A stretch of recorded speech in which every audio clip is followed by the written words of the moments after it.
everybody, and welcome to yet another episode of the Video Game Choo Choo podcast. We're on another one. We're doing it again. No matter how much you don't want us to do it, we're doing it. Podcasts. If you do want us to do it, then good, we're doing another one, so you can listen to it and have a good time listening. I'm your host, John, and I'm very happy to see that you've downloaded this and are listening to it. My name is Solon, and I am indifferent to how you feel about how you've been downloading this podcast. Hey, all right, no. Listen to me. I don't give a shit what you have to say, John, because I'm furious that they would download this. I hate it. Who are you? I'm Zach, but that's none of your goddamn business. Is that the bit we're doing? Is that the bit here? I can't do that because you got stuck with the short straw. Yeah, I do generally feel really great that they've downloaded it, and now you're kind of painting me to be this heel, and that's not who I want to be. I'm sorry, John. I didn't want to be mean to you. It's my character. I'm sorry. I'm sorry, buddy. It feels like this podcast has already left the station and he didn't get on the boat with it. It's just a character, man. Well, sometimes you have to give it all up for comedy, you know. That's true. I think that was a really great bit. It was super funny. Yeah, you know, that's all good. So listen, folks. I moved again. Oh. I moved back to the fucking beach house. Back to Corky's beach house. So I'm here for like 2 weeks. So if there's any like weird echoes or it sounds different, that's why. And I'm not sorry about that. I'm fucking living it up on the beach. I am here by myself. I took a dump with all the fucking doors open. Oh, and man. It's liberating. It's so liberating. Wow. There's nobody else here. That's crazy. It's powerful. It's like what rich people do. I figure rich people just sit in their mansions, their McMansions, and poop in their houses with all the doors open, and then like yodel or something just to show how expansive the room is. It's not that big. It's just like a normal house, but you know that's fine. Still enough room to yodel.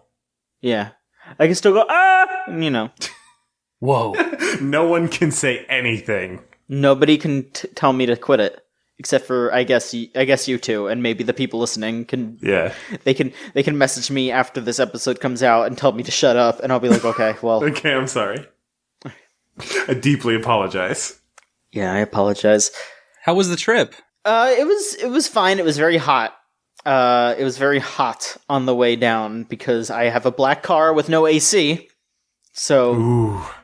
I absorbed the sunlight directly into my body. And I was wearing shorts, so my left knee got sunburnt and like nothing else. Oh no! I've had that driver suntan. Oh, that sucks. The burn that's just on your like left side of your body. It's just my knee, like my arm. I think my arm got like some tan on it, but it didn't get burnt. But my knee, like, is all tender. I had to put some aloe vera on it earlier.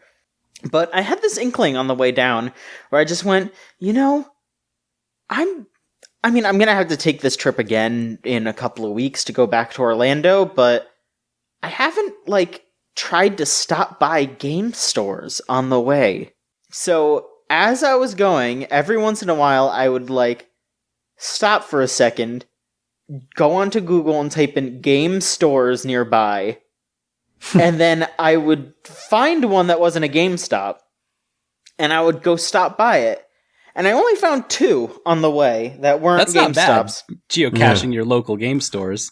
Yeah, and mind you, I didn't go too far out of the way. It was what was on the path, basically. Right. I didn't like, you know, go like, oh, I want this to be like 30 miles out of the way. Like, no, I didn't want to do that. I wanted to be here by like 4:00, which was what I hit about. Yeah, so, this isn't John's game store pilgrimage. The Legend of John, a link between game stores. Which I would love to do that, but I would need a car with air conditioning, perhaps, to do that. Yeah. That would help. That's important. Super important in Florida. Yes, it is. So I ended up going to 2 places. One of them was just in a mall, kinda, which Perfect.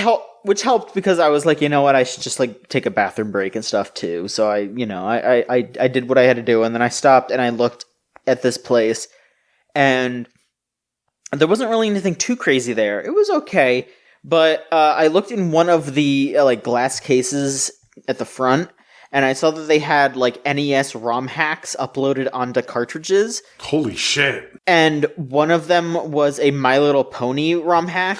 Holy shit! And right when I saw that was about when I left. A cursed artifact. Make like an Xbox 360 and turn right around. Yeah, I did moonwalk out of the fucking mall all the way out to my car. Pretty impressive, actually. Yeah. I must leave. And the other one that I went to was like calling out a hole in the wall is generous. Hell yes, I love this. It was... I wish I could be nicer to it, but like every game in there was like filthy and broken, and it was like... It looked like it used to be a locker room, like there were literally a bunch of lockers on the wall. What the fuck? It was Did you find where the warehouse where Speedy Diver sells all his goods? His trash, garbage GameStop finds? Maybe. Discs.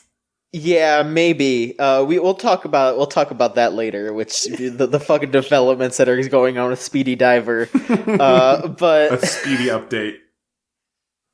God, he's gonna listen to an episode of one of our podcasts and he's gonna get so fucking pissed because we're being very mean. Listen, Speedy Diver, if you're out there, I do respect your hustle. Please come on the show. It would be tight as hell. Yeah, you can defend your way of life to us. This is an open invite. I'll be the good cop. Everyone else is going to be a bad cop because they don't respect you like I do. But yeah, no, it was fucking horrible. I'm not going to name names because I don't want to ruin anything, but it was like legitimately upsetting. But, I kind of feel like maybe it had just opened or something, because while I was like walking out, the dude was opening up a bunch of boxes of like new retro game accessories, like Hyperkin stuff, or they put out like, oh, here's the like N64 controller but nicer and all that shit. Or like Retrons, the 6-port old game consoles and yeah, things like that. How many Power Gloves did you find? I mean, like I said, I didn't find fucking anything. It was they're not called Power Gloves. That's copyrighted. No, this is the off-brand Power Glove. This is like the Mighty Hand. The Infinity Gauntlet. No, damn it, that one's copyrighted too. I thought I was onto something. Shit. We need to make a Thanos Power Glove. Oh, that's so bad. That's some premium gamer humor. Upload that one to heylols.com.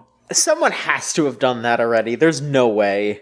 I don't know. Do we really live in like 2009 where people actually think to do that? Yes. Pure combos of memes. Yeah, actually, yeah, probably. And if you're listening, person who did that, sorry.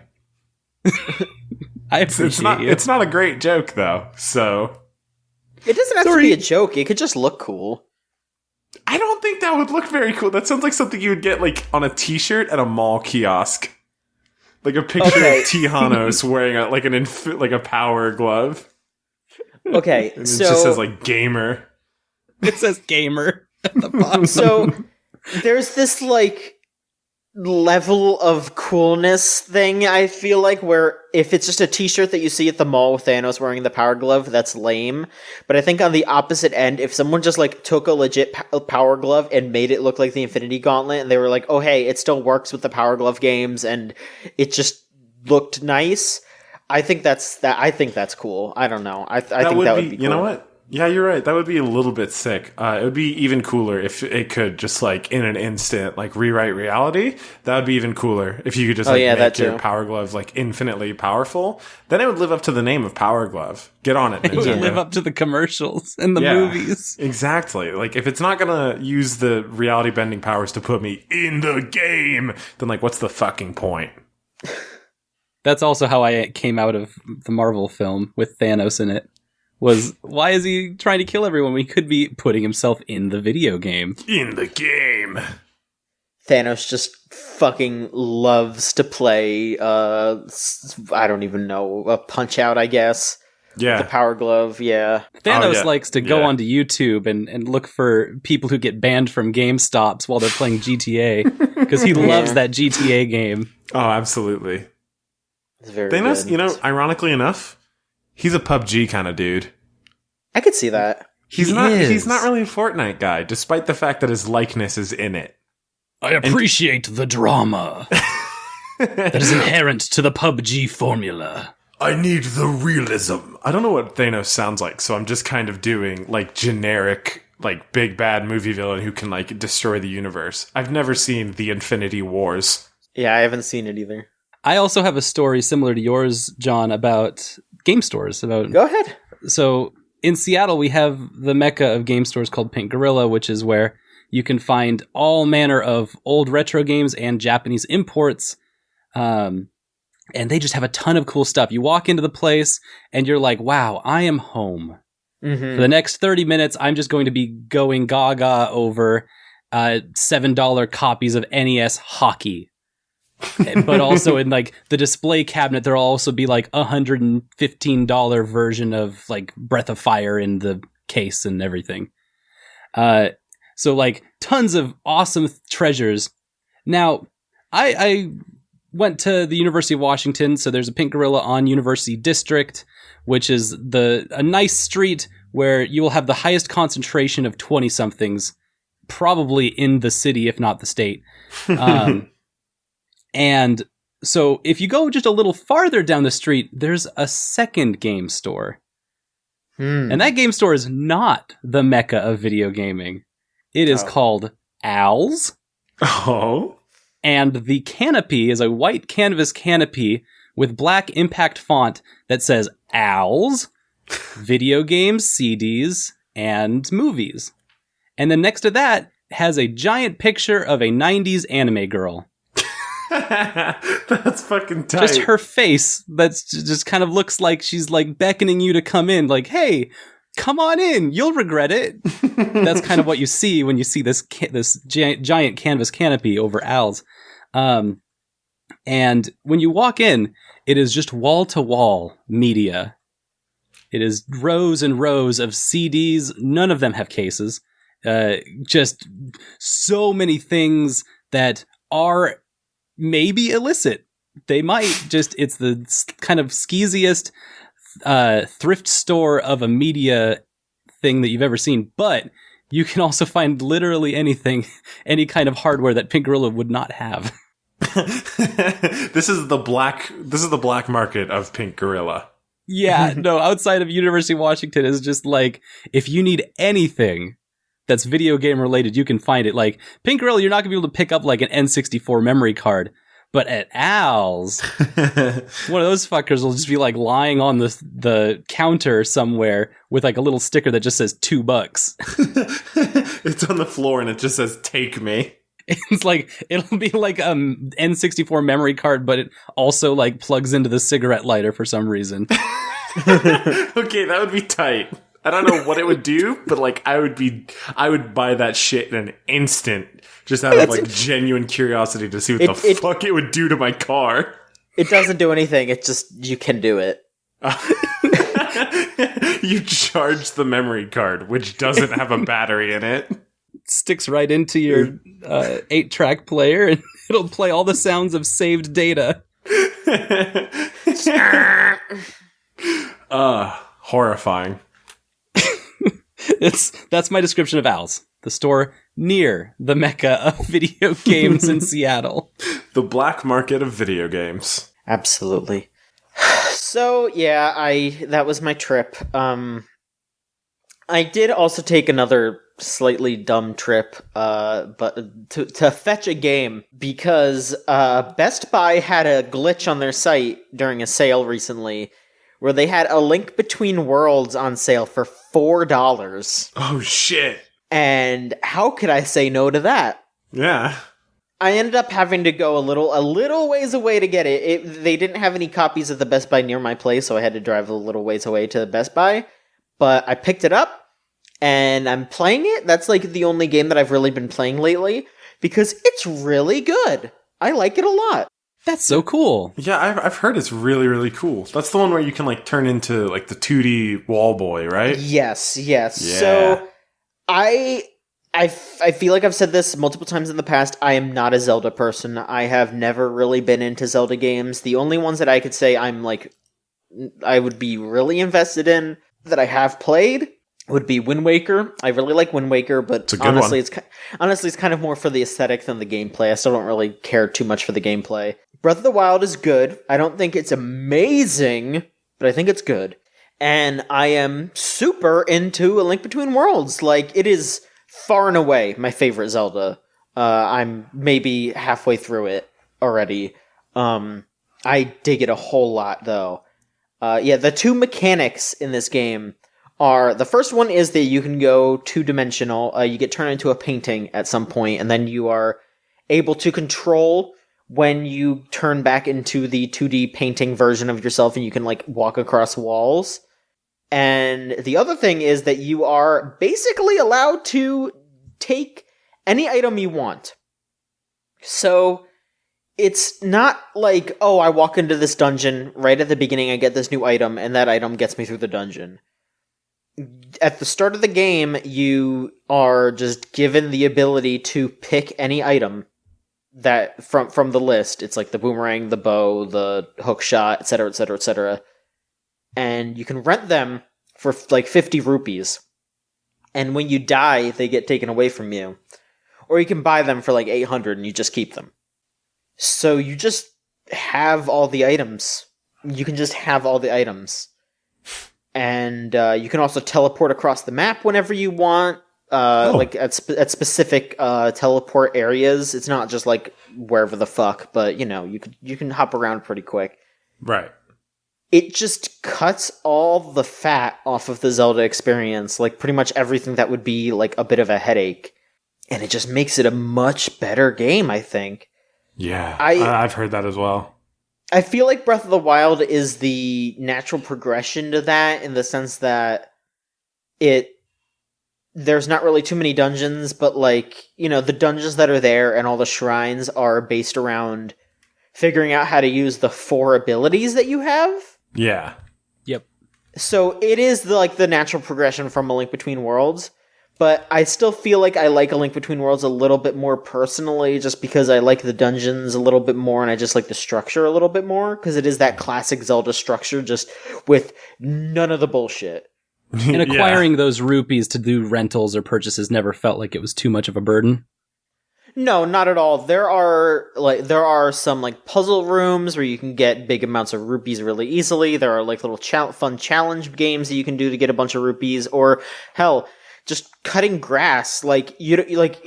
Normally when you cut grass you get 1 rupee. In this game they're like, oh, like usually the lowest that you get is 5, and then you'll come across 20 really easily. It is super easy to grind rupees and to get enough to rent and or buy anything that you want. Like, I wasn't even trying, and I was able to buy almost every item like right when the shop opened. And like I said, I wasn't trying to grind. I just bought all of them. So I just don't have a couple of like the magical rods, which I haven't needed yet. I'm sure I will soon, but it's not hard to do at all. That's so cool. I would absolutely recommend it. It's not $4 anymore, but it's one of those. It was worth the $4, you think? Oh, absolutely. Oh, absolutely. I mean, even if I didn't like it, I probably could have just like brought it to GameStop or something and gotten like $5. Make a profit. Oh my god! Playing the scheming system, bastard. Thank you, Wario64, for letting me scheme GameStop and Best Buy. Yeah. Play the system $1 at a time. Mm-hmm. But no, I do really like it, and it's a Nintendo Selects game though, so you can get it for $20 on the 3DS. So it's definitely worth that much, in my opinion. Yeah, I like that idea, because like I also am not much of a Zelda fan like these days. mostly just because everything up to A Link Between Worlds and Breath of the Wild just kind of felt the same, which is why I liked Wind Waker a lot, although it kind of fell into that same rut. And I really like Majora's Mask because it also is one of the ones that broke away from the same formula, although it was also a little bit similar, but it was kind of a far cry from the rest of the series. And I'm just really into these Zelda games that don't just bank on doing the same shit you've done 10 other times in 10 other games. That's what Link Between Worlds seems really, really cool. So I'm glad you're liking it. I'm glad it's good. I haven't even played it. It's one of the only ones that I haven't played. But I'm specifically glad it's good because I'm wearing a shirt from it right now. And I'd hate to be wearing a shirt from a crappy game. You fake gamer. I'm such a fake gamer. People have come and found me. They're like, "Oh my god, someone else who's finally played A Link Between Worlds. Oh, I love your Ravios shirt." And I'm like, "Yeah, yeah, me too. Keep looking, bud." Ravio's also a very cute character. I hear Ravio's a bastard, but also a lovable one. Yeah, he's fun. I kind of know I have a general idea of the twist involved with him and Princess Hilda and all that shit. I don't know the specifics, but I know some of it, so that's fine. No spoilers. It's the same twist as always, as Ravio is Princess Zelda. Thank goodness.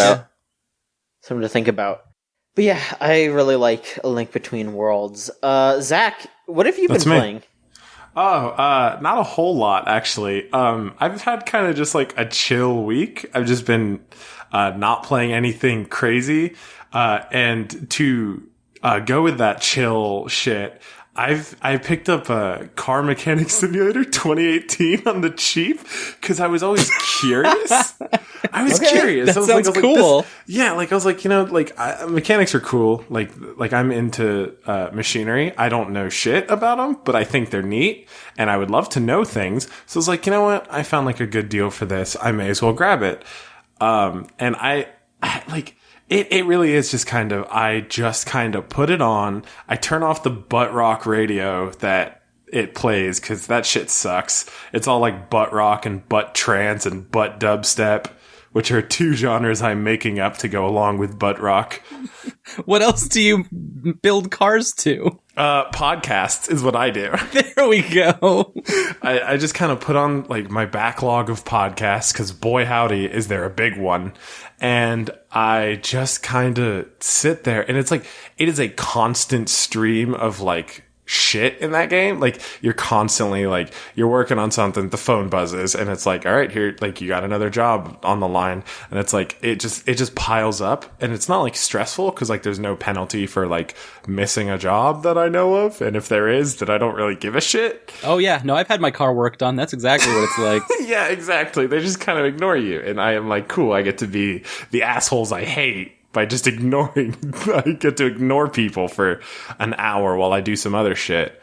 And it's been relaxing, honestly. I played My Summer Car a while ago, for the same reason. I was just genuinely curious as to how the hell an engine works. And I'm what better way to learn than video games? And so I know the gist of how everything goes together now. So it's actually been kind of an easy experience for me.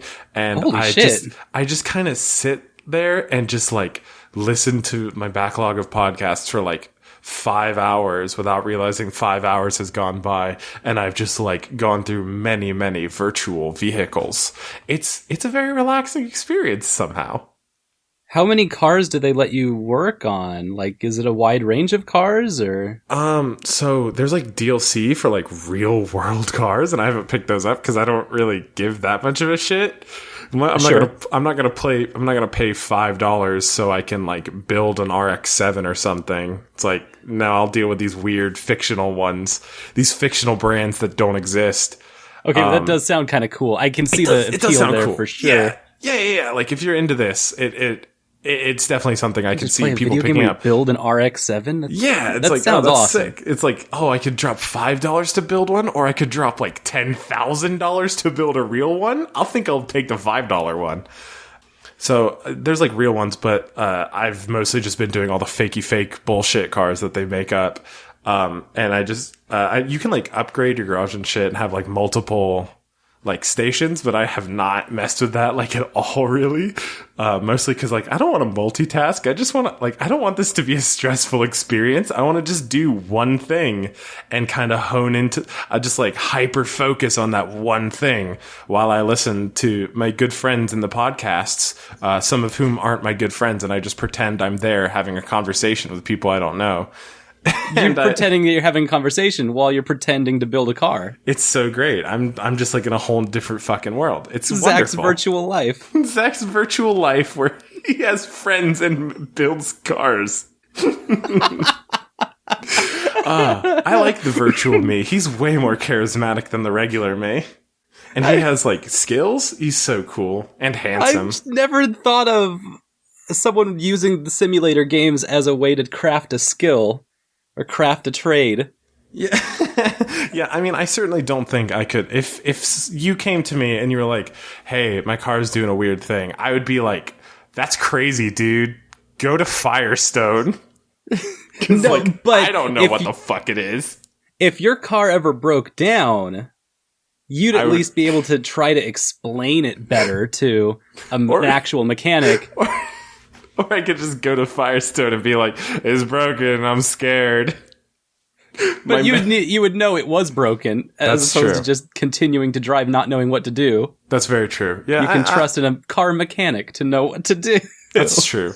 Yeah, I don't know if I've gained any sort of skill from this. I might have, honestly. Like, someone could come up to me and be like, hey, so-and-so is broken, or like, it's not working. And I'm like, oh, you're, hand, let me make up a part of a vehicle so I don't say something dumb. I'm going to just say something fake. Yeah, your carbonara is frozen. Yeah, your LaCroix is snapped. And snapped right in half. Yeah, snapped right in half, and your kombucha belt is it's misaligned. And they'd be like, those are beverages. And I'd be like, they sure are. Go to Firestone.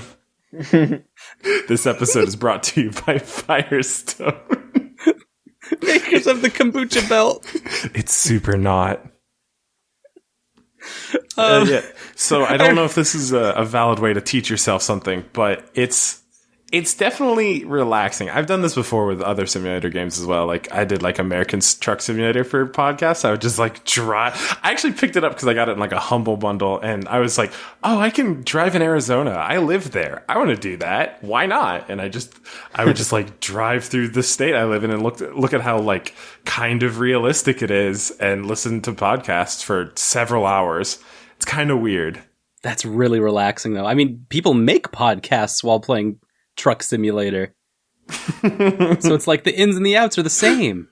I'm virtual trucking, recording a podcast in the cab. Mm-hmm. Now I want a podcast where like truckers are actually recording while driving. I don't want that, actually. That doesn't sound interesting at all. What am I saying? It sounds scary. It sounds dangerous. Where'd you stop last week? Philly. All right. How was it? It's just like 2 hours of like engine sounds and belches. Yeah. Sorry. Balls were itchy. Sorry. Oh, it's the worst because like I'm pretty sure they typically just drive alone, so it'd actually just be one dude in the truck by himself, not really talking. It's fucked up. I think you're misconstruing a podcast for a Let's Play. I think you're describing a Let's Play of trucking. Damn. I mean, yeah, that's just like just dashboard vlogging. I would probably watch that. If there was like a Twitch stream that was like twitch.tv/trucklover69. Born to truck. It needs to just be twitch.tv/truck. Yes, it does. He gets the URL. Yes. Honestly, there was a guy a while ago who was streaming like one of those big UFC matches, and he streamed it as if he was playing the UFC games, like he was on a face cam using a controller and pretending to play this. Like, that was diabolical. This real life fight, and I feel like he could do that with trucking. He could just be like now streaming American Truck Simulator, and he's just driving down the road in real life. Or even better, he's just playing like truck videos while holding a steering wheel not attached to anything in his hands. Oh, hell yes. Like a Wii steering wheel. Yeah. I really good. love, Zach, that you're playing these games and you're not going to learn skills from it necessarily, but probably not. There's a lot of hope for me in that people enjoy playing labor simulators because like it's nice to feel constructive.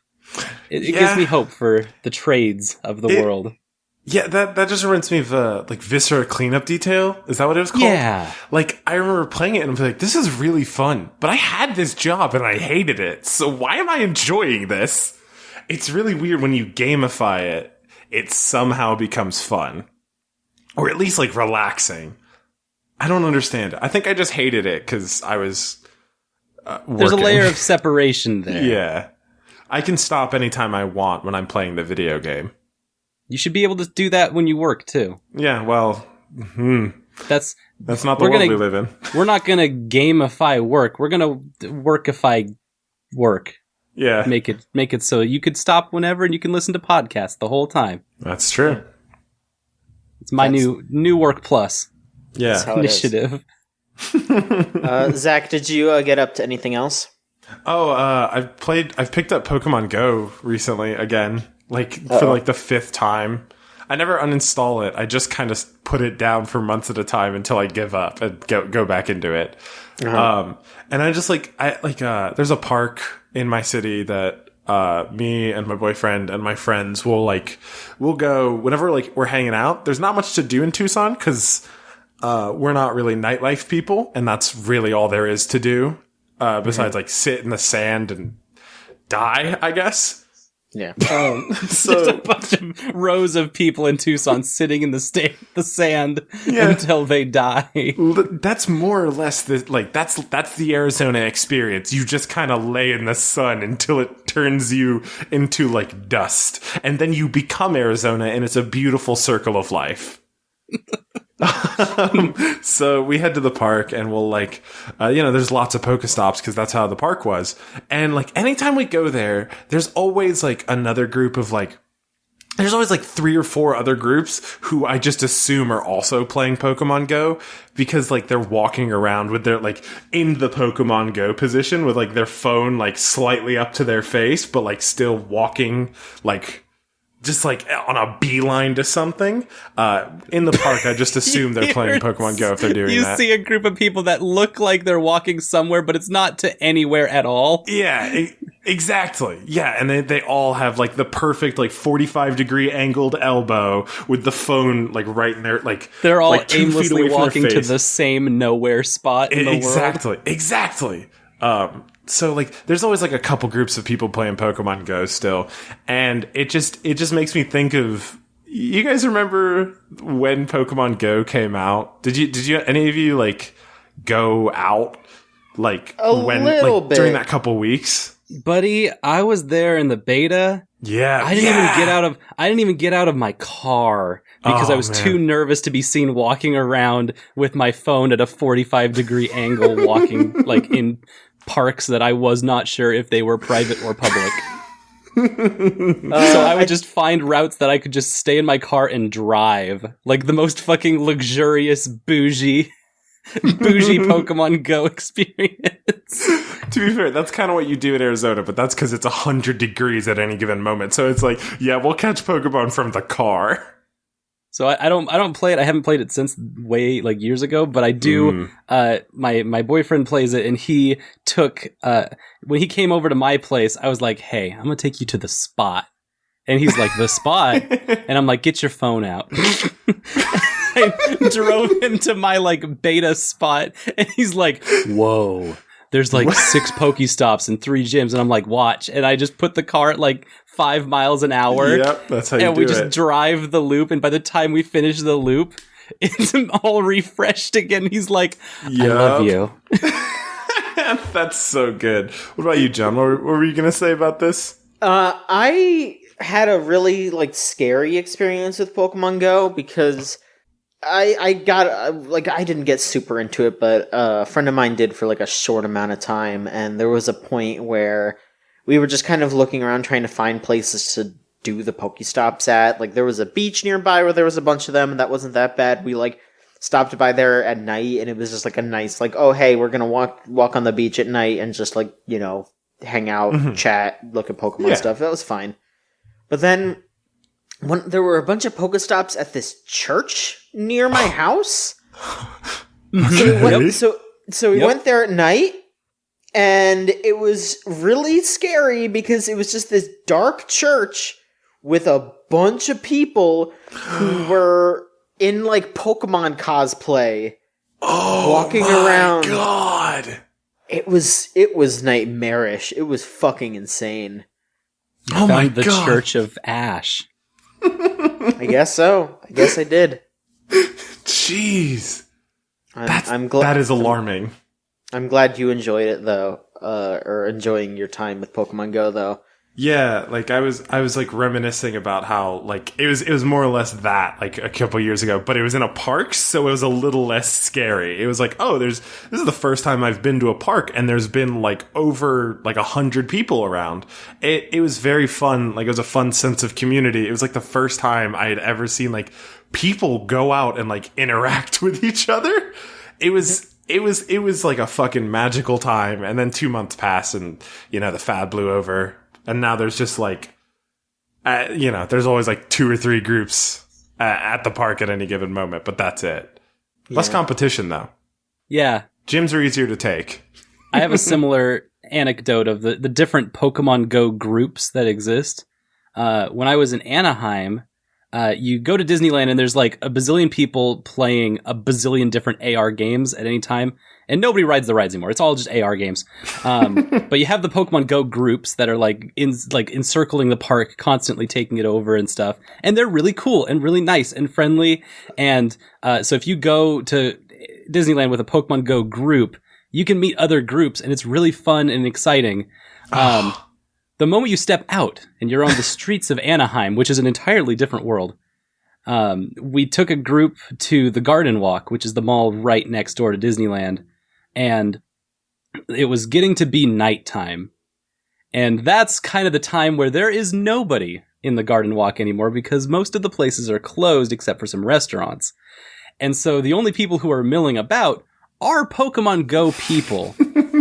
But they're not Disneyland Pokemon Go people. They felt like the shady Team Rocket types. It was like 2 or 3 groups of men that were not talking to anyone else, even though there's only Pokemon Go people in this area. And our group of people's like, we just want to like try to take over the gym with our friends. And these guys would just wait and watch. And the moment we left, they would take it back over again. Fuckers. I hate people who do that. And it was like, oh, this is Team Rocket lives here. This is Rocket Turf. Yes. Oh, that's fucked up. You can't just do that. I guess you can just do that, actually. And those guys proved 2 groups, one at each end of the mall, each end of the street walk. Bastards! Yep. Oh, that sucks. Fuck you, Team Rocket. And so we were like, hey, let's walk to downtown Disney. It'll be nicer there. And it very much was. That's fucked up. So thank you, Zach, for sharing what's been up with you. Solon, how about you? What's going on with you here? I have been having a great time playing the new Sea of Thieves expansion. That's pretty much what I was doing this week and what I'm going to be doing right after I end the podcast. Sea of Thieves has found another thing to add, because the common complaint was that there just wasn't enough things to do in the open ocean. There's kind of one core game loop. And there, on top of that, there was an extra activity that you could do outside of the core game loop, and that was taking down skull forts. Skull forts popped up once every 3 hours on a server, and so it would be a big server-wide event where everyone would fight over it. That was nice. That was fun. But the new expansion, Cursed Sails, has added a ton of new things that helps one very specific problem, and that was the problem of, what do I do when I don't want to sell stuff, necessarily? And now there are AI ships that are covered in skeletons that are constantly happening on a server. Oh, hell yes. And so for the 24-hour day, let me think about this. 24 hours split into 2 12-hour halves means that in 3 areas of the ocean for 4-hour periods, a bunch of AI ships will just be there filled with loot. And I was worried coming into this that meant, okay, we have to compete over who gets to sink these boats as soon as possible. That's not the case. Once you sink a cursed boat, more boats appear. Oh. And once you finish sinking like one entire round, you destroy the captain's fleet, and the whole ship, the whole fleet goes down. You get tons and tons of loot for it. And then 10 minutes later, another ghost ship will show up. So there really isn't any competition here. And on top of that, to add to that, they've added a new mechanic where you can alliance up with ships. Oh, that's You can really good. alliance up with all of the ships on the server, and they will get a fraction of the loot and EXP. And so everyone wins. There's going to be points where we'll be able to subvert this into like turning it into fighting each other and pirating and doing piracy stuff.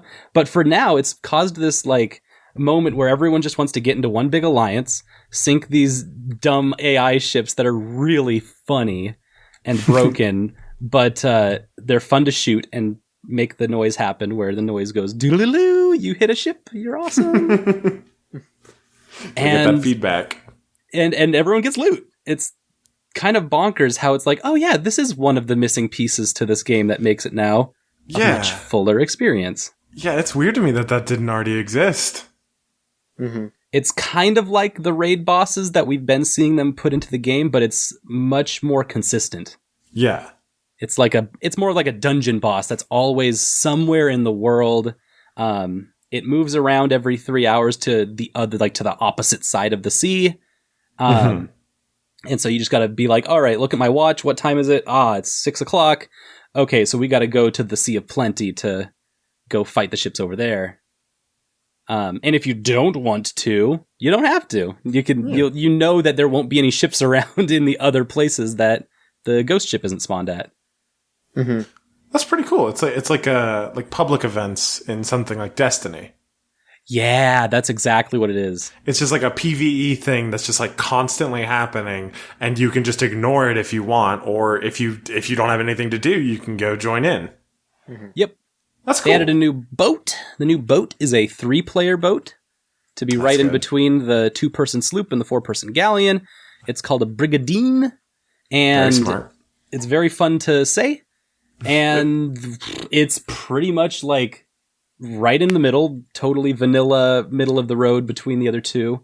The only big like difference is that the surface of the boat, the deck of the ship, is completely flat.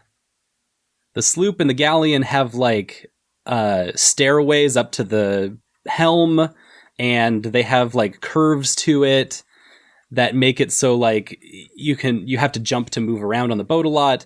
But the Brigadine is completely flat. It is like a box boat. It is down to basics, and so it doesn't really change anything. It's just very weird the moment you step onto the Brigadine and be like, something's weird. What's weird about this world? Oh, I can see everything from the surface of this boat. I'm eye level with the captain. Yeah. Where's the power dynamic I've come to know and love with my captain, who is also my friend in real life? Yeah. He's not on top of anything. Fake captain. You're saying that the Brigadine is fun to say, but you are neglecting how fun it is to say sloop. Sloop. That's true. Sloop. Hey, John. Yes. Give me a sloop. Don't ask me that while we're on the show, all right? Give me your best sloop, motherfucker.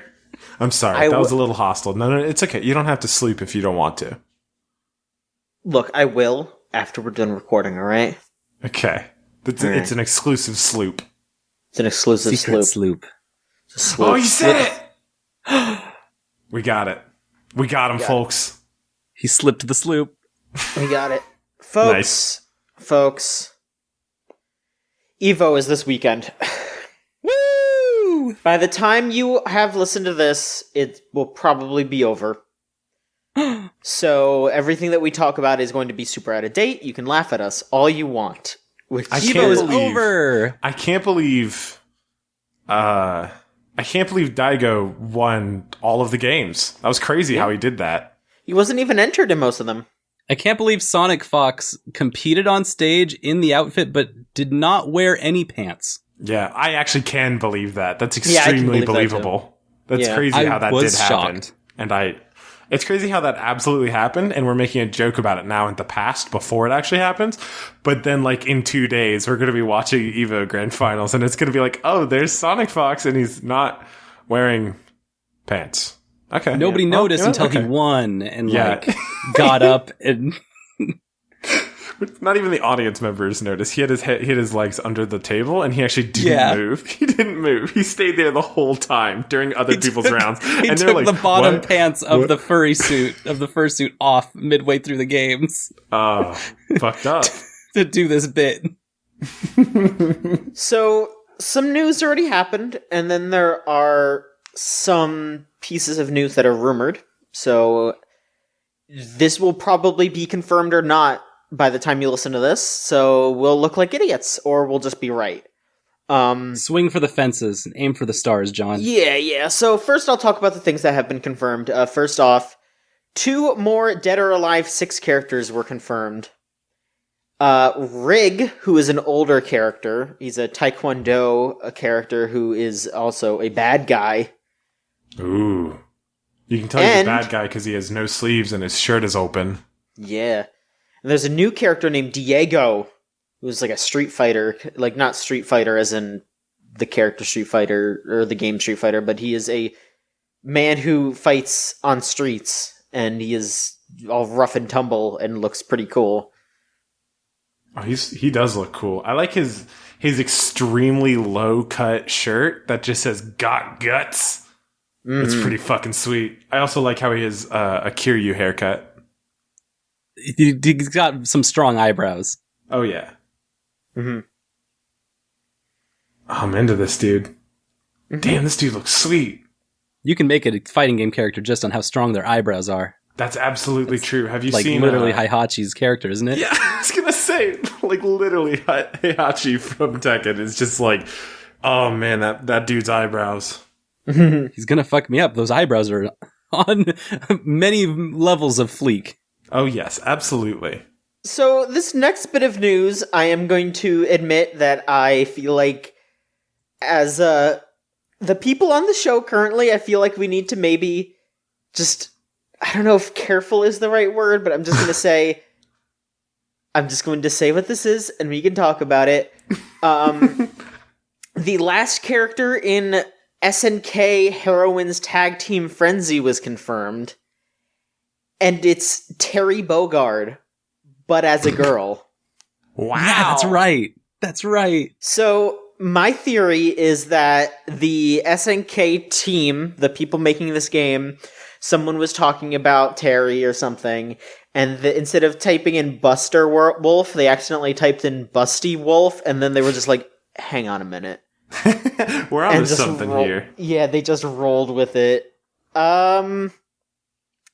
So I can't really say either way, but I will just say, like, based on what I've seen on Twitter, it got a much more positive response than I expected from people that I kind of thought would take umbrage with it, but I do feel like maybe that is people kind of spinning it the way they want to, and I understand why they would do that. I'm not saying that that's a bad thing. I'm just saying, you know what?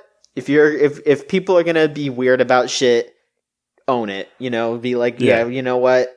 This is how I want it to be. Fuck you. Yeah.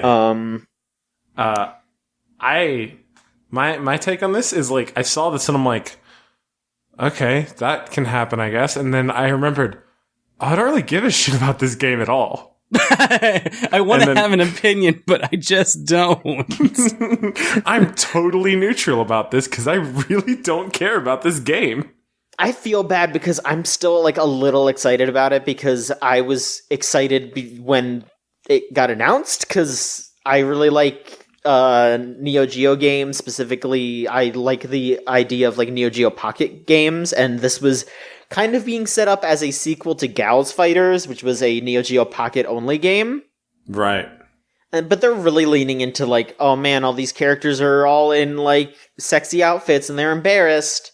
Yeah. And, you take that how you want. I think it's kind of dumb, but I know that like a good portion of Twitter thinks that's hot, and I'm not going to argue with that. Like you do what you want to do. I'm not going to say, I'm not going to make you decide what you decide.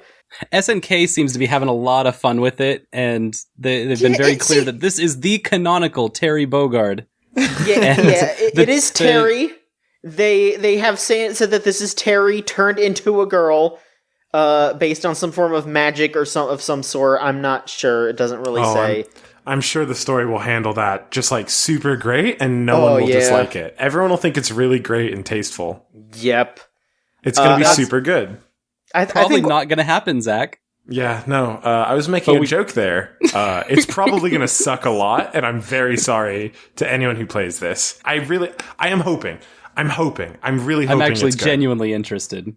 Either way. I don't have high expectations, but I do have high hopes. I will say, I think the one thing that they ended up, the one positive, like absolute positive about this, is that they didn't go the route that they did with Gals Fighters, because in the original Gals Fighters, the final boss was a character just called Mrs. X, who was literally just Iori in drag. So this is inarguably at least better than that, I think, maybe. Like, I don't know. I can't really say. This is not my place to really say, but, Here's my fighting game take. I think I don't want SNK to make an anime fighter. I want them to make a King of Fighters style fighter. But that's just me. Sure. I do this with every fighting game character, but Terry Bogard's got one thing going great for her and one thing not going great for her. And that's the fake jean short shorts that aren't shorts but are actually just underwear. Yeah. They should be short shorts. It would be super cute. That's true. With the little cutoffs on the ends.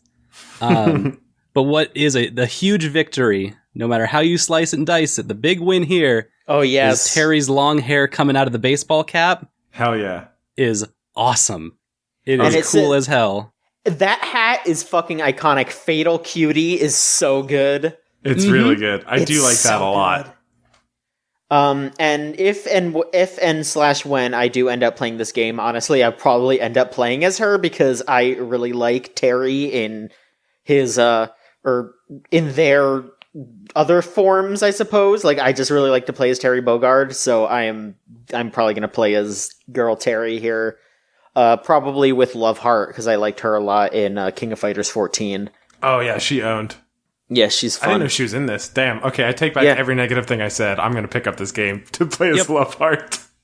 It doesn't seem like it's that bad. I mean, it seems like it's a little bit of an asset flip, but more goofy. I don't know. I will, like, inevitably play this. I can assure you that. As of now, I don't have high expectations, but, like, I could be wrong, and it could be fucking awesome. And I will find out when it comes out, I guess. Yeah. I don't play any King of Fighters games, but I do look at the rosters of every King of Fighters games, because that's really all I care about. Got a lot of those characters. I'm hoping that they do DLC for it, purely because they need to put Theo from Metal Slug in there. That would be sweet. I'm really surprised they didn't do that. Any other news from Evo? So there isn't anything new yet. As we speak, there is a Smash Bros. Event going on. Like, they're showing Smash Ultimate gameplay. And who knows what'll happen there. If I have it on in the background, and if all of a sudden I just start going, then you'll know that there's something happening. But right now, there isn't anything. You'll know Raiden has been introduced to Smash. Okay, but which one? Like Metal Gear or Mortal Kombat? Or both? Yeah. Hell yeah.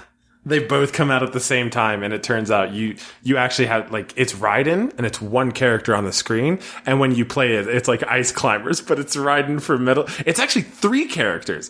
It's Metal Gear Rising Raiden, Metal Gear Solid 2 Raiden, and Mortal Kombat Raiden. And Mortal Kombat Raiden's like, hey, like, why is there 2 of this dude? This is fucked up. Excuse me, the character in Mortal Kombat is named Raiden? Fuck you, it's Raiden.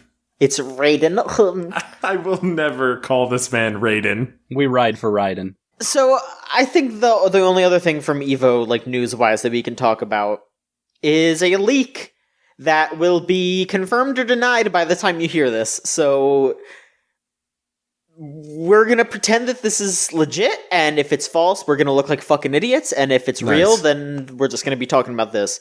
So, this is from our good buddy Vergaben, who has been right multiple times in the past. He claims that the ex-Rising Thunder people who got bought out by Riot Games are making a League of Legends fighting game. Nice. Yeah, you know what? Honestly, like, I would probably play that, because, like, there's a shitload of League of Legends characters who are actually pretty cool and well-designed, I think, aesthetically. Yeah.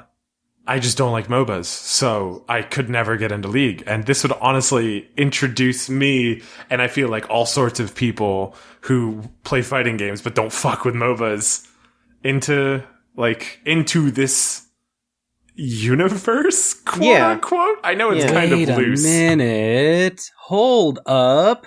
Is that why they got bought out in the first place? I totally just put this one and one together. Yeah, probably.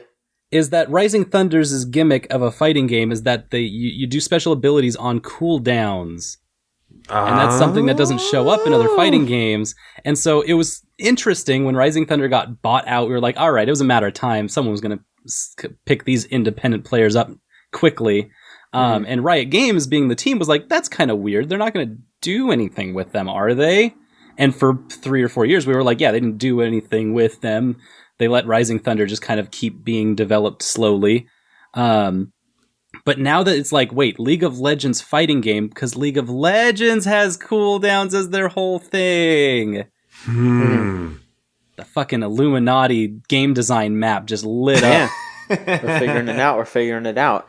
You've got like newspaper articles and like pins with strings connecting all of them, like Riot Games, Rising Thunder, League of Legends fighting game. Cooldowns? What's the link? Question marks? Yeah, how are they going to fit the lanes into the fighting game?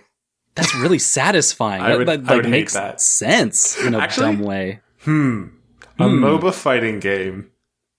No, that sounds like ass. Yeah, we'll find out. Sounds miserable. We'll find out by the time you hear this if it's real, because Vergaben is saying that there is a good chance that it is getting announced at EVO. I hope it's real, and I hope it owns. Legit, I need some good ass fighters in my life. So something else that Vergaben mentioned that I think is a lot more of a I am going to be extremely surprised if this is real. A long shot? Very, very long shot. He is claiming that Marvel vs. Capcom Infinite isn't dead. He's claiming that they're going to do some form of update, like new release thing where they dump a bunch of characters at once. He compared it to Arcade Edition with Street Fighter V or Ultra Street Fighter 4. So there will be some form of Season 2 with the game, and they're going to really patch it up. That is what he's claiming. He said that this is very surprising to him, even because he had heard back in like February that the game was done.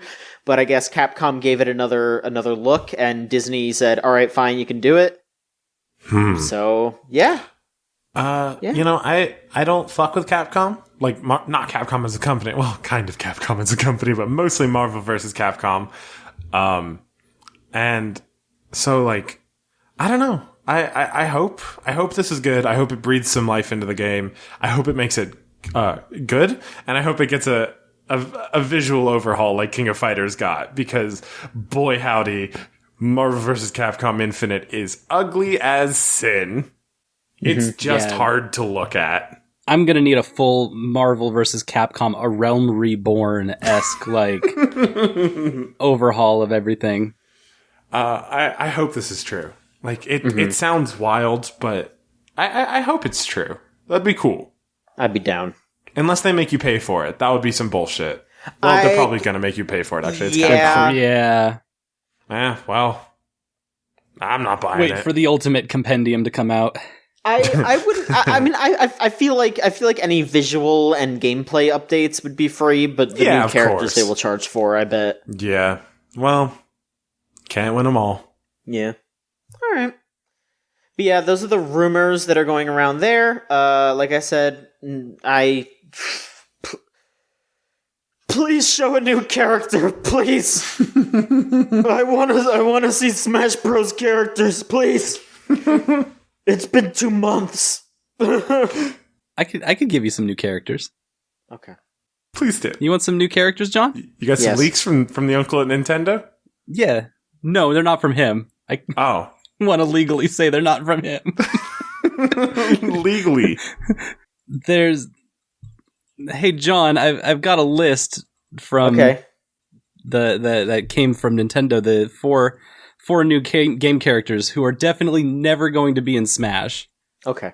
Because this is the like compendium, the list, the full thing of the worst possible video game characters to ever be in a Smash Brothers video game. Okay, please tell me. So you can narrow it down of who's gonna be in it by looking at this list. It'll be like, cool, excellent, I know now. Okay. Yep, this is like a elimination list. We just got news that Kevin McAllister, the character from Home Alone, is going to be in Smash.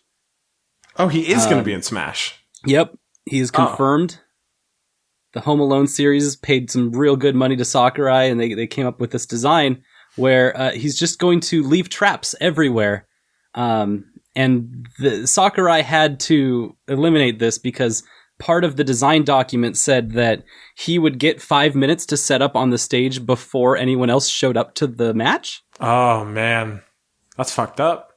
And he thought that would be a little too powerful. Okay. So he's not happening. Yeah, he had to override that one. Oh, okay. That would have been my main, honestly. I kind of wish he was in it, honestly. That'd be sweet. I would main Kevin McAllister.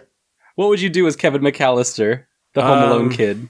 Well, I would set up some like tripwires that cause a bunch of bob-ombs to fall down from assume it like heaven, I guess, because there's no ceilings to most of these Smash stages, so it just kind of falls from nothing. And there's one where if they walk on a certain platform, they get hit in the face with a pie, but the pie has Tabasco sauce in it.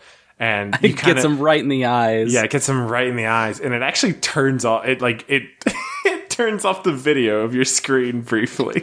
It's really confusing when you're playing locally because it happens for everyone, like the Nintendog assist trophy. God, who else is in Smash, please? So they're also definitely never going to add the beloved furry friend Bubsy. What could possibly go wrong? Sakurai looked at Bubsy for 5 seconds and then had to Wikipedia Bubsy because he really did not know what he was looking at. And he had to like type in by just looking at Bubsy. He was like, weird diaper rat thing. And then Bubsy showed up. Like he saw the Wikipedia entry for Bubsy under weird diaper rat thing. And just heard it in his head. Like you pop up in the Wikipedia and it'll tell you what could possibly go wrong. And he had to put the big denied stamp on Bubsy. That's sad. Bubsy doesn't wear a diaper, does he? No. Yes, he does. He does now. In Smash, he was actually slated to. They had drawn up the sketches of these diaper rat monsters called Bubsies. Oh, horrifying. I bet Sakurai played Bubsy Woolly Strikes Back and enjoyed the crap out of it. I don't. No? No, I really don't think he did that. I think he played it for 20 minutes and said, oh, this is sweet. No, I really don't think that happened. Yeah, don't say that about Masahiro Sakurai. Don't say that about him. You were wishing harm upon this man. Yeah, you're saying some very cruel things about that individual. You need to stop. Who else is not going to be in Smash? I really got to know. I'm cross-checking the list of characters who will and won't be in Smash currently. Our beloved Shigeru Miyamoto pushed really, really hard for this one. But he put down a blue Mario. And it's just Mario, but it's blue. And he flipped the M over, so it was just called Iario. He saw this in a webcomic, and he really, really liked it. And so he was like, Sakurai, put in Iario. We're bringing up classic webcomic Brawl in the Family on videogamechoochoo.com right now. That's what's happening. Good. It was a good webcomic. Iario, the plumber, the janitor for the Mushroom Kingdom. Oh, I didn't realize. I've never read this webcomic. So it's a good webcomic. The thought of him in MS Paint selecting the M on the hat after poorly recoloring him with the fill tool, he selects the hat and then he rotates it 90 degrees, and it's just Iario, if Holy you will. Shit. I've done it. Get Reggie on the line. Reggie, quick. Come look. Reggie, look. I've made a new Mario brother.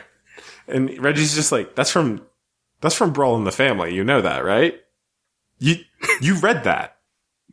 A lot, actually. You read that, religiously, Sakurai. I made it. So, unfortunately, Sakurai had to shoot that down. Because that was too hot for television. That's true. They didn't want to take the spotlight from the real Mario, because people would look at this and be like, that's the new real Mario. It's too good. Yeah. Better Mario. Which is what they originally coined Wario's name as. His name was originally Better Mario. Absolutely. Sakurai was like, if we're not putting in Waluigi, we're definitely not putting in Iario. That just wouldn't be fair. Yeah, that's true. I have this image in my head from Melee where Luigi jumps off of Mario's head to get into the screen. But then Waluigi jumps onto his head and is like, actually, it's Waluigi's turn. And then Iario comes out and he does does a backflip off of Waluigi's head, and he grinds down a half pipe. I don't know how he grinds down it. There's a rail directly in the middle, and it's super dangerous, but he does it. He does a 900. But he's super modest about it too. The inverse of Waluigi. Yeah, exactly. He lands after doing a 900 and receiving a $10,000 check for doing the first 900 in Super Smash Bros. History. And he's like, I'm just happy to be here. I'm also the first fully voice acted character in Super Smash Bros. It's me, Iario. Congratulations, Iario. And then John comes out and congratulates him personally. Yeah, and that's it. Yeah, the game ends. Video. Absolutely. The last character that is not in Super Smash Bros., they are unfortunately not going to put Chell from Portal into Super Smash Bros. Aw, she's so good at fighting. Sakurai had to fight really hard to not put her in because the money was really good. Ah. And the idea that you could come, Chell would portal into the platformer, right? It would be like those 2D Flash versions of Portal. Oh, yes. Where she can just teleport all around the map.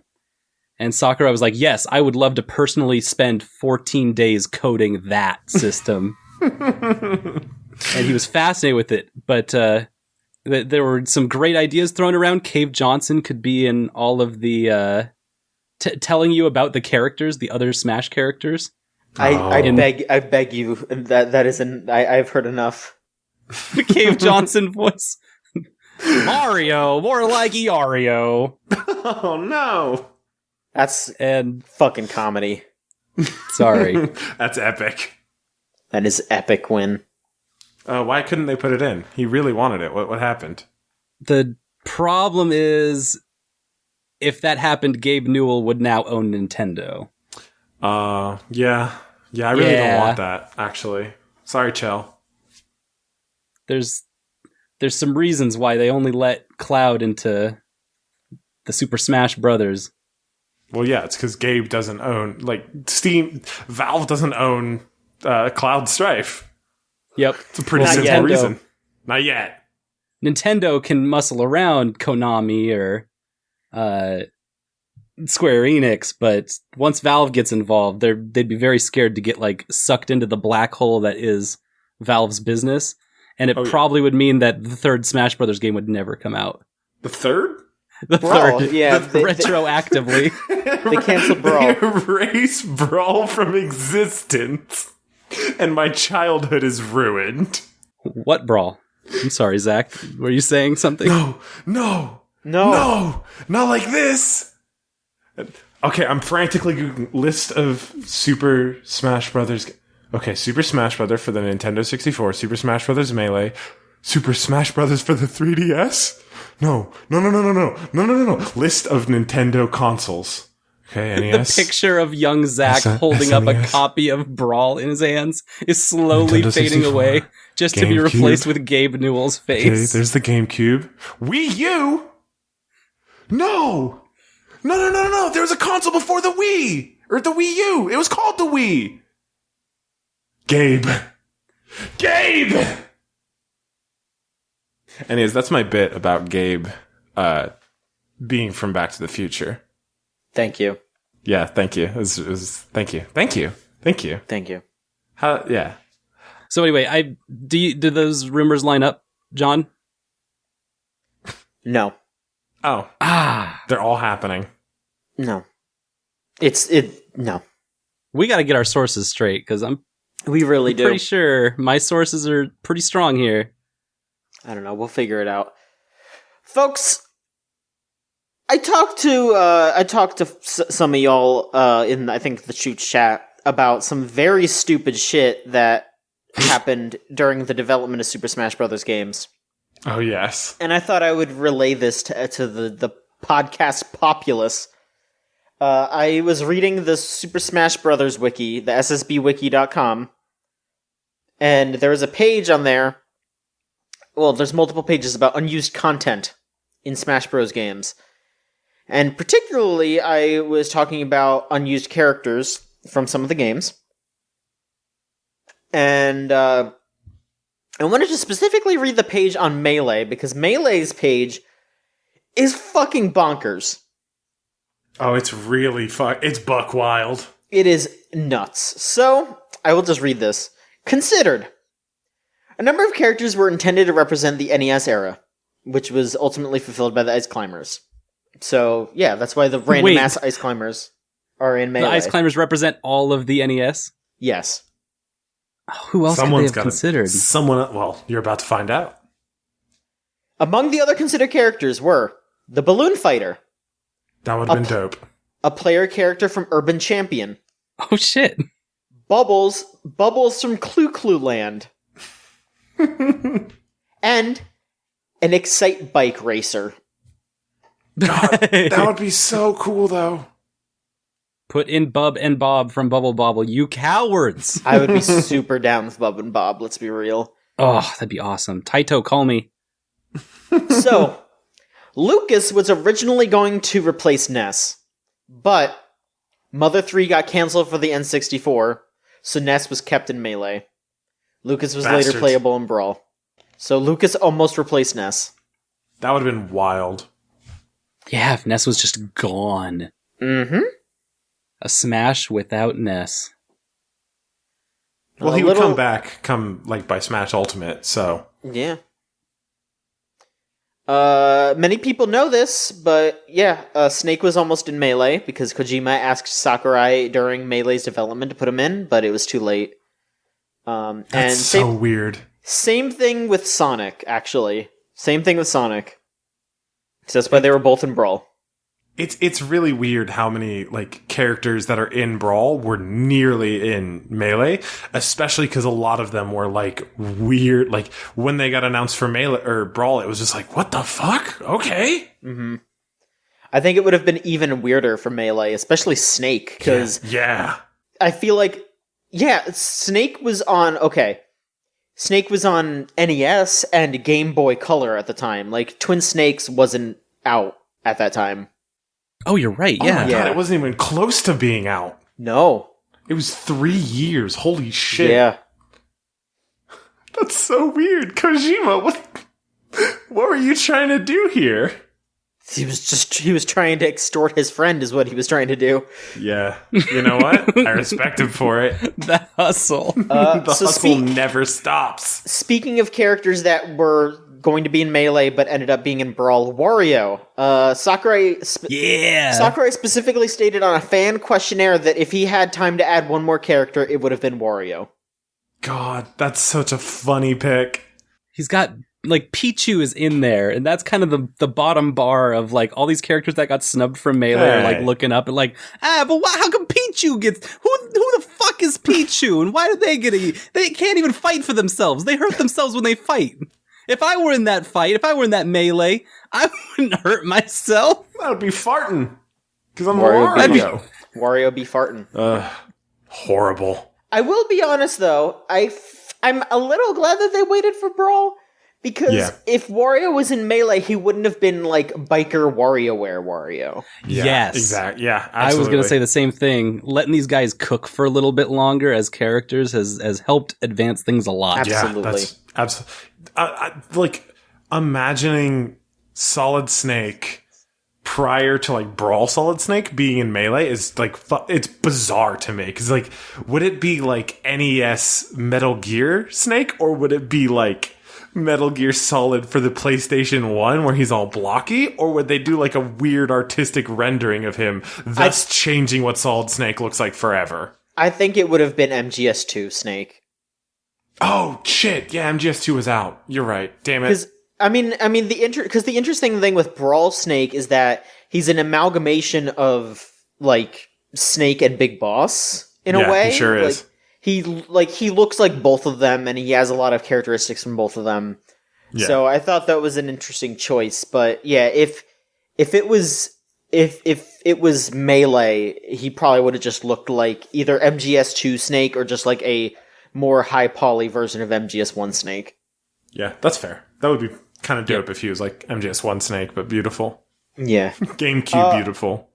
One more fucked up character that was considered, like very highly considered, but was scrapped because nobody in America would have known who the fuck she was, is... Hell yeah, give it to me, John. Ayumi Tachibana from Famicom Detective Club.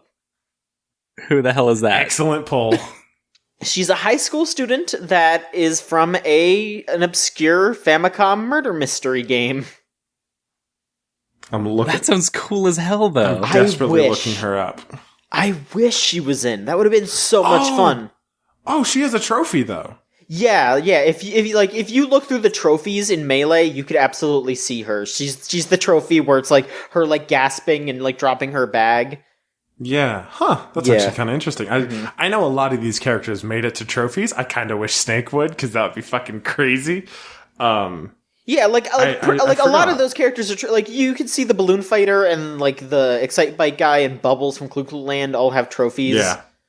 Like Sonic and Lucas and Snake don't, because Lucas's game got canceled, and but yeah, Wario has a pretty detailed trophy in Melee. So here's some more crazy shit here. Sakurai answered fan questions in a questionnaire on the original Smash Bros. Website, with some of them regarding the inclusion and exclusion of particularly popular characters, because there was actually a ballot for Melee, but it was only for Japan, and it was a list of specific characters that were being considered. So, okay, cool. Here's some of the characters that were on the ballot that Sakurai ended up not being able to use at all, even though they were a little popular. Sakurai stated that Takamaru from the mysterious Muramasa Castle was unlikely because the game had not received a new entry in the series, and the original game was obscure. Takamaru ended up being an assist trophy in Smash 4. And actually, funnily enough, Sakurai said that he reconsidered Takamaru for Smash 4, but ended up not doing it because he was still really obscure in America. Cool. When asked about what character he would personally like to include in the next Smash Bros., Sakurai said Mach Rider because he thought he had the best name. He's not wrong. That's true. He's absolutely right about that. Step aside, Excite Bike. You just aren't as exciting as Mach Rider. I am still super here for Mach Rider because Mach Rider is just fucking like Mad Max on a motorcycle. It's super dope. I'm actually, I googled him because I forgot what Mach Rider looked like exactly. And one of the first results is actually a Smash 4 mod of Captain Falcon to make him into Mach Rider, which is incredibly dope. Hell yeah! Oh, that's so. You got me thinking about a Mad Max in Smash though, where he just like cross arm breakers every Nintendo character. Oh man, he just blasts people with a real ass shotgun. He just shoots them with a gun and they die. That's crazy. Furiosa's trophy. They'll never put a character with a gun in Smash, right? They would never even consider that, right, John? We'll get to that. Oh, okay. So back to this question. These next two, or last two, rather, are the bonkers ones. This is, if you thought all that other shit was bonkers, this is the bonkers ones. These came across Sakurai's desk for him to be like, okay, guys. So Sakurai said that it would be difficult to include Banjo and Kazooie due to copyright reasons. Not entirely wrong. That would be sweet, though. There are some interesting things about that, though. While no rare characters have appeared in Smash, in Melee, the cloaking device and the Japanese version of the motion sensing bomb are based on Perfect Dark. Yep. This next one is the shit. I love it so much. James Bond was fucking nice. James Bond was considered for Melee. Holy shit. On my fake list of fake entrants, I was going to put Alec Trevelyan, was like gonna be one of mine, and I was like, nah, it's not video gamey enough. Oh man. Oh shit. Damn, you nearly called it. Like Pierce Brosnan, James Bond from GoldenEye 007 cool. James Bond was nearly in Melee. And this came up over like the Japanese Melee ballots. That's cool as shit. People voted for him, yes. Wow. Yeah. Of course, it didn't happen because it would have been difficult for the Rare copyright, and it was also would have been difficult for the copyright for Pierce Brosnan and the James Bond license and all that shit. Yeah. Oh yeah. It would be hang on. A litigious nightmare. I was going to say a logistic hellscape, but litigious nightmare works. God, what is happening to my brain and mouth? You just heard that James Bond is confirmed for Smash. What would happen to your brain and mouth at that point? I am sort of like picturing the world where Snake and James Bond are fighting in Super Smash Bros. Melee for the GameCube. There is one last thing, though. James Bond did not appear in Smash Bros., but the international version, the European and US version of Melee, the motion sensor bomb, is based on the GoldenEye motion sensor bomb. Sick. So there, that feels so like a weight has been lifted off my shoulders that has been on me since I was in middle school. So there is literally James Bond representation in Super Smash Brothers. It's canon. That's why on the trophy it says top secret, because it is a top secret government weapon. It is an MI6 weapon. Yeah, it's also a copyright nightmare weapon. Yes, yes. God, that's so good. We replaced the motion sensor mines with just Pierce Brosnan's face. And the trophy for it also says top secret, litigious nightmare, and logistic hellscape. Yeah, it just says original game. Don't worry about it. Figure it out for yourself. Yeah, Google it if you need to. OC Pierce Brosnan with the long mouth from the cover. Yes! Bros Pearson. That's who it is.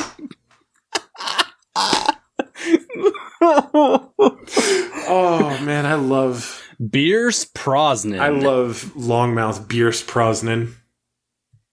He's very good. He's a very good character. Put him in Smash Ultimate, please. Yes. Can we please get James Bond in Smash Ultimate? They made a new James Bond 007 for the Wii, didn't they? So, like... Yeah, they like, did a remake kind of deal with GoldenEye, and it wasn't amazing, but yeah, and that now exists. Nintendo owns the planet, more or less, so, like, they could do it. Them's the rules. They could get James Bond, I feel.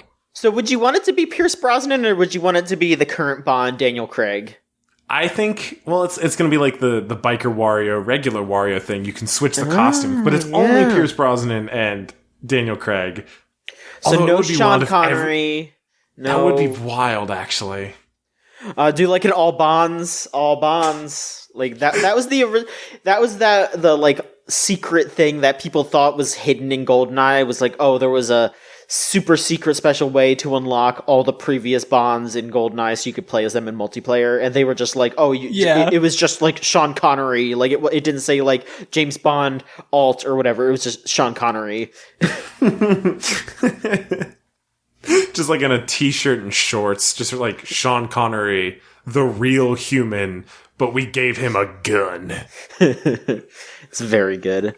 We pulled him away from his vacation and he's furious about it. He's fucking pissed and he's packing heat. He's coming for you. Alright, well, yeah, that should do it. I like your list of fake Smash characters way more than mine. It is fucked up because, like, James Bond absolutely sounds like one you would have made up. It's so wild. Picture again, like just picturing the world where I am playing. It's like 2003, and I'm playing Super Smash Brothers Melee, and I'm finally unlocking the final characters because I'm a child and I don't know how to do anything right. So it's taken me 2 years to unlock all the characters. And just like I unlock Solid Goddamn Snake from Metal Gear Solid, and James Bond, old Jimmy Bond. And I make them fight on a party platformer fighting game. Yeah, you get to like the 102nd event of the Smash Brothers game. And at the bottom of all the events, it's just like fucking Warfest. Yeah. 2 spies enter. With guns. And then you unlock them both when you beat them. Wasn't that also another problem with him? It was like the fact that he uses like real world weaponry. Like guns and shit. Mm-hmm. Yeah. Fucked up. Be wild, though. That's going to happen. Once Evo's done, we're going to have it confirmed. Yeah, James they're going to Bond confirm it within the next couple hours, actually. Yeah, I'm excited. Yep. Folks, let's move on to questions. We didn't get too many questions this time, which is fine. But if you want to send in a question so you can have a nice, plump ask box next week, you can send them to videogamechoochoo.tumblr.com/ask or podcast@videogamechoochoo.com. I'll answer them. Yeah, Solon will. He'll answer them alone. I'll answer all of them. I love answering the questions. He's going to do it all by himself. All right. Our first question is from God. Oh! And it says, who deserves to die? Oh. Damn. Ooh, pick me. Yeah, Solon. Wow, who deserves to die? I wasn't expecting to like be granted this power when I woke up today and was like, I gotta do the podcast. Okay. No. Let's actually answer the questions that were sent to us. Oh, that was a fake question. That was just a little humor. It's okay. I had a list of okay. I was writing it out. Yeah, It's okay. Death Note 2. Yeah. All right. Our first question is from the Ask Box's best friend, Tumblr user Shoeless, who asks, which Land Before Time character would you most want to see in Smash Bros? Oh, shit. Oh, I don't think they've had like a flying character. So if they put Petrie into the game, that's exactly what I was thinking. And they were like always flying. Also, because that's the only one whose name I like distinctly remembered. Okay, so I remember there's Littlefoot, which is the fucking main dinosaur. That was the fucking right. That one. Yep. Sarah was the Triceratops. That's correct. Yeah. Petrie was the flying one. Damn, you got all the knowledge. Yeah, I fucking do. Ducky was the little one. And Ducky was the little guy. And Spike. Spike was the big one, yes. Spike was the only one I couldn't remember. Yeah. I could picture it in my head, but I couldn't remember. And Spike then is an assist Sarah trophy. would be... For sure. I was going to say Sarah also, like, just a bunch of Triceratops. Sarah and her whole family just, like, running over the stage. Yeah. Plowing through people would be cool. And then, after, like, 3 movies, they added the baby T-Rex, and his name was Chomper. I remember that. That's right! Yeah. Oh, that's right! Chomper is the, like, DLC character of Land Before Time. DLC of your childhood. Oh, man. I want them all. I think Ducky or Petrie are the ones, for sure. I don't know what Ducky would do. If you put Littlefoot in the game, there'd be this adorable smash, like final smash, where like her mom comes down and just like eats all of the opponents. Damn. Just like you see just like a long neck come down from the top of the With stage. all You're like, them. Mom. Yeah. Yeah. And then she like gives you a little tree leaf and you get health from that. Wonderful. Our next question is from an anonymous Tumblr user that doesn't make any sense because it says, what would make Skyrim 2 a good game? Not possible. It's not real. It's not real, and it's not possible. You can't do it. No, that's not happening, I guess. So how would you make... I need you to determine... This is Todd... Hey, it's me, Todd Howard. I've infiltrated your podcast, and I sound exactly like Zach. Wow. No, it's good to talk to you, Todd. I've been meaning to have this conversation for a little while. I've been thinking about making a second Skyrim. I've been just like, I'm going to drop the next Elder Scrolls game, because fuck that, you know? I'm going to do a Skyrim 2. It's not even going to be called... No, Skyrim was gangbusters. Yeah. Like, you got to live that glory again a second time. Exactly. So how do I make Skyrim 2 a great game? Well, first, we got to take this to the Atari Jaguar. It's somewhere that Skyrim has never been. And it deserves to be. Because why should only the modern consoles get all of this glory when you could be porting it to the past? An entire market that's untouched. Skyrim for the Neo Geo. Virtua Boy And Skyrim.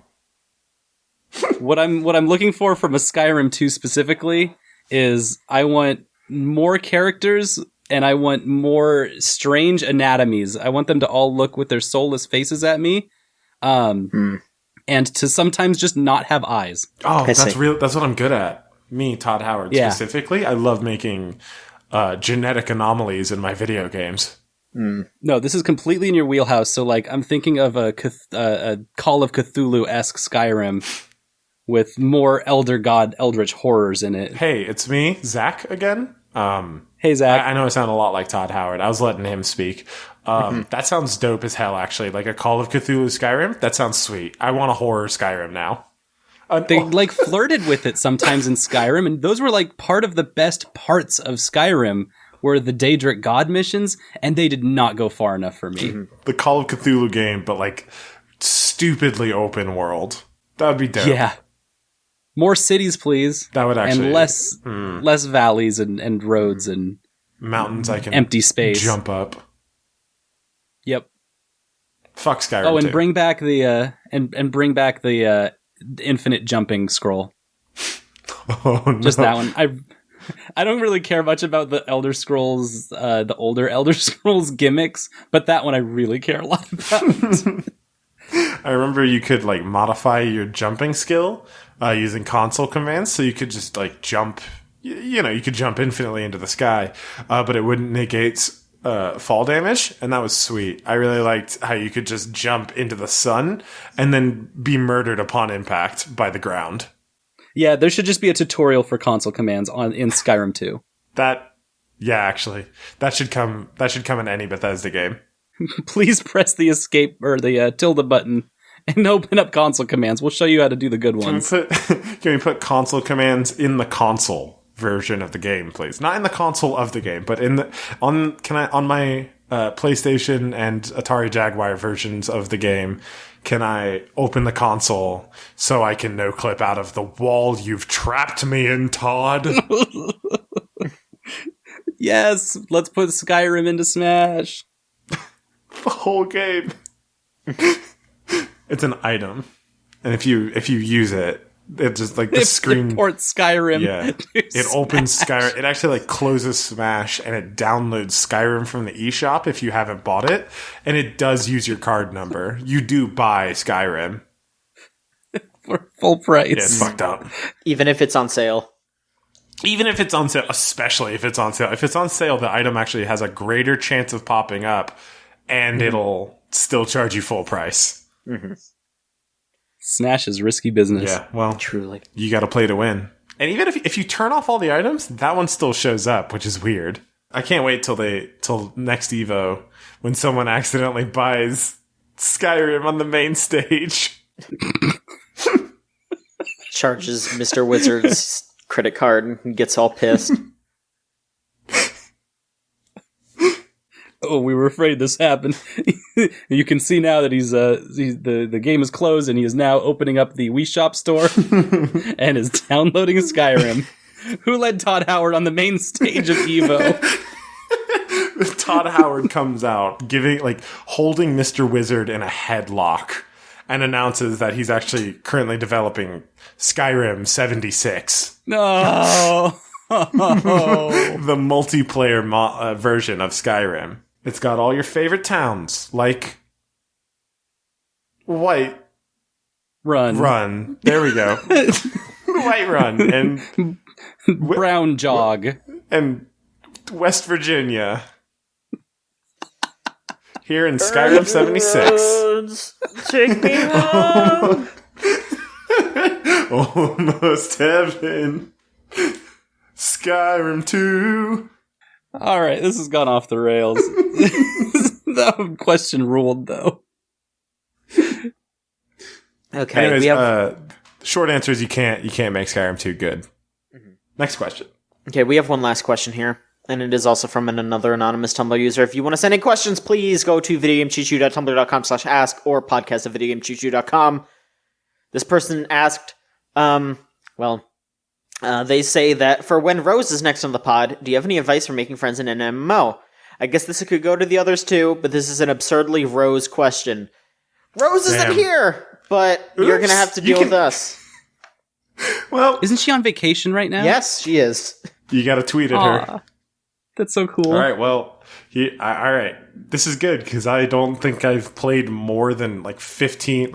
I think I've played a collective 10 hours of MMOs in my entire life. So I think I'm very well suited for this question. I don't know about you guys. I actively dislike MMOs, so I am also not set for this question. I'm ready.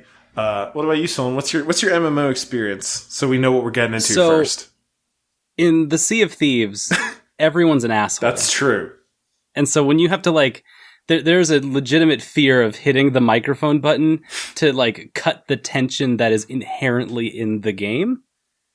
And the best advice that I have is to ask what you need confidently, and then after that, just speak in very strange words. Oh. I'll go over the mic, and in Sea of Thieves, I'll just be like, all right, can we work on this together, or are you going to make this a problem? Do we have to fight over this treasure?